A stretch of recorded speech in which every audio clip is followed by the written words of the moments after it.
మిర్జాపురంలో సీతయ్య అనే వ్యక్తికి ఒక గుర్రం ఉండేది. ఆ గుర్రం చేత పొలం పనులు చేయించుకునేవాడు. ఆ పని చెయ్యడం గుర్రంకి అస్సలు ఇష్టం ఉండేది కాదు.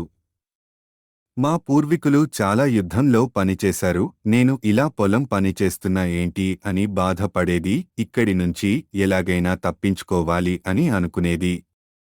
ఒకరోజు సీతయ్య ఇంట్లో దొంగ పడ్డాడు. చేతికి దొరికిన వస్తువులు అన్నీ సంచిలో వేసుకున్నాడు. కాని ఆ గుర్రం సీతయ్యని నిద్ర లేపకుండా అలాగే చూస్తూ ఉండిపోయింది. నా కట్లు విప్పి నన్ను నీతో తీసుకెళ్ళు అని దొంగని అడిగింది. అప్పుడు ఆ దొంగ గుర్రంతో ఇలా అన్నాడు. నీ యజమాని పట్ల కొంచెం విశ్వాసం కూడా నీకు లేదు. నిన్ను తీసుకెళ్ళి నేను ఏం చెయ్యాలి అని చెప్పి దొంగ వెళ్ళిపోయాడు. ఆ తరువాత దొంగకి ఉన్న నీతి నాకు లేదే అని గుర్రం పశ్చాత్తాపం పడింది. ఆ తరువాత గుర్రం సీతయ్యతో సంతోషంగా మెలగసాగింది.